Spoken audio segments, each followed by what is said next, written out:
Today, I'm going to talk about the big events in the Bible, right? So I'm going to list the top 4 events in the Bible. And I think this is where most people who read the Bible, where they get off track. And the way most Christians or people who want to follow the Bible get off track. They don't understand the order of importance of different events in the Bible. We're going to talk about the 4th biggest event in today's video. But the first biggest event is the end times with Christ's second coming. The second biggest event, what most people don't understand, is the Exodus. The Exodus out of Egypt is the second biggest event that took place in the Bible. He mentions to the Israelites on more occasions than I can remember that I'm the Most High that saved you from Egypt.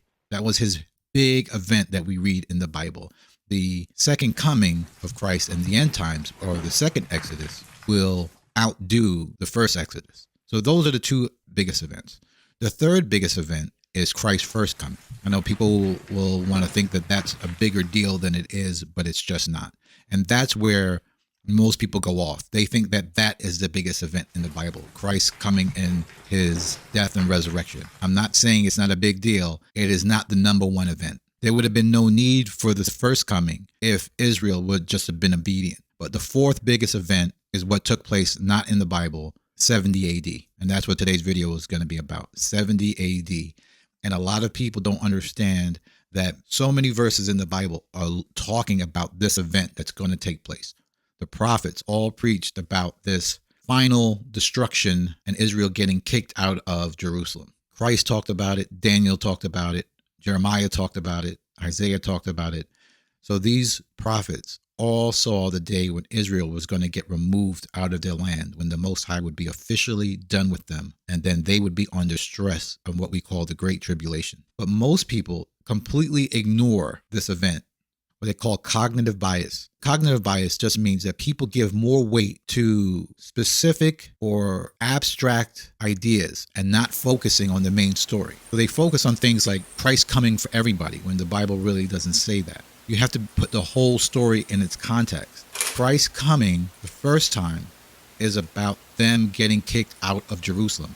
When Christ shows up the first time, it should have been a signal to the Israelites that they're about to get kicked out. How you got forgiveness of sins is by bringing a sacrifice into the temple. Christ coming the first time is about the temple about to be destroyed. If that temple is destroyed, they have no access for forgiveness. How do the Israelites today get forgiveness without a temple? Is through Christ or through Yeshua.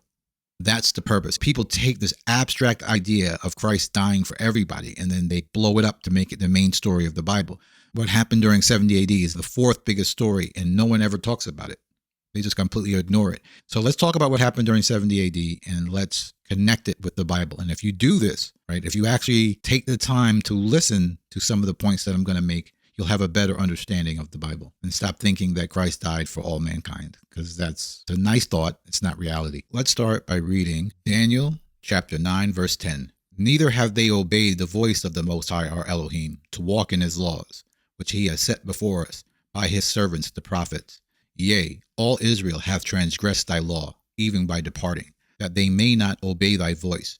Therefore the curse is poured upon us, and the oath that is written in the law of Moses, the servant of Elohim, because we have sinned against him.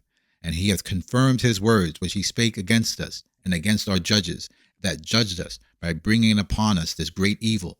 For under the whole heaven hath not been done as hath been done upon Jerusalem. As it is written in the law of Moses, all this evil is come upon us.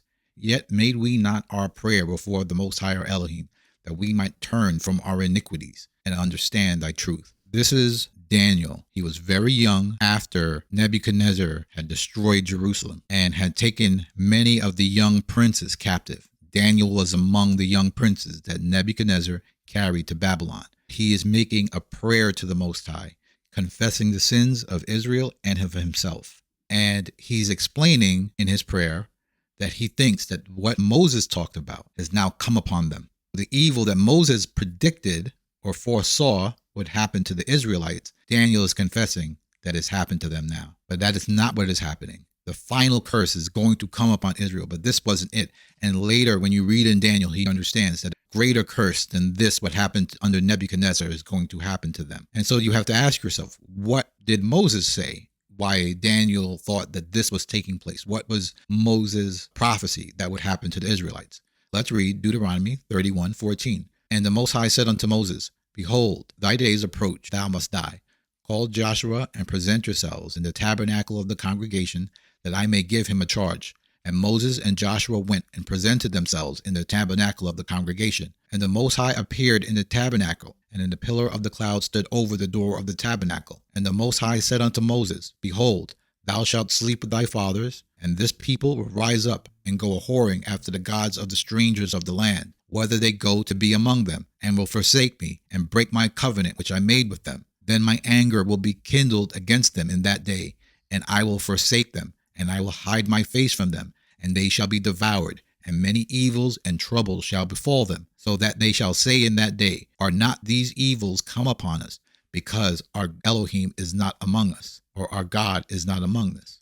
At this juncture, Moses is handing off the reins to Joshua, because Moses broke the Most High's covenant that he had. There was something that Moses was instructed to do, and he didn't do it. The Most High is telling Moses that they will eventually break the covenant, and the Most High is going to destroy them for what they did. Destroy them means pour out evil upon them. Instead of being the head of their enemies, they were going to be the tail. You can read about this in Leviticus 26 and 27, and you can read it in Deuteronomy chapter 28 through 34. They believed that this was eventually going to happen. So when you read in Daniel, he's looking out for it.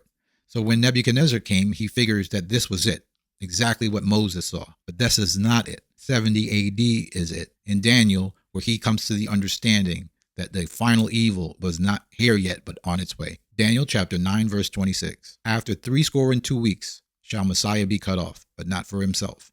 And the people of the prince shall come to destroy the city, and the end thereof shall be with a flood, and unto the end of war of desolations are determined. And he shall confirm the covenant with many for 1 week, and in the midst of the week he shall cause the sacrifice and the oblation to cease. And for the overspreading of abominations he shall make it desolate, even unto the consummation, and that determined shall be poured upon the desolate. Daniel now, at the end of the chapter, realizes that it had not happened yet. But he gets this vision of the Messiah, or Christ, coming, and then him dying for the children of Israel. And after that, the abomination, desolation, would come to empty out Jerusalem. He's going to make a covenant with the Israelites, and then he's going to destroy them, kick them out of the land. Let's read what happened in 70 AD so we can have an understanding and match this. The Israelites' rebellion began in 66 AD after escalating tensions over heavy taxation, Roman oppression, and religious desecration. The Israelites factions initially united but soon fell into infighting, weakening their resistance against the Romans. When Christ came, there was a battle between old Israelites' laws and the people who followed Christ. This infighting weakened the Israelites. Titus led the Roman army to besiege Jerusalem in April of the 70 AD during Passover, trapping thousands of pilgrims in the city. Starvation and disease ravaged the population. The Romans breached the city walls in August and systematically destroyed the temple, the city, and its fortification. Some Israelite leaders and factions tried to negotiate with the Romans or align with them to secure their own survival.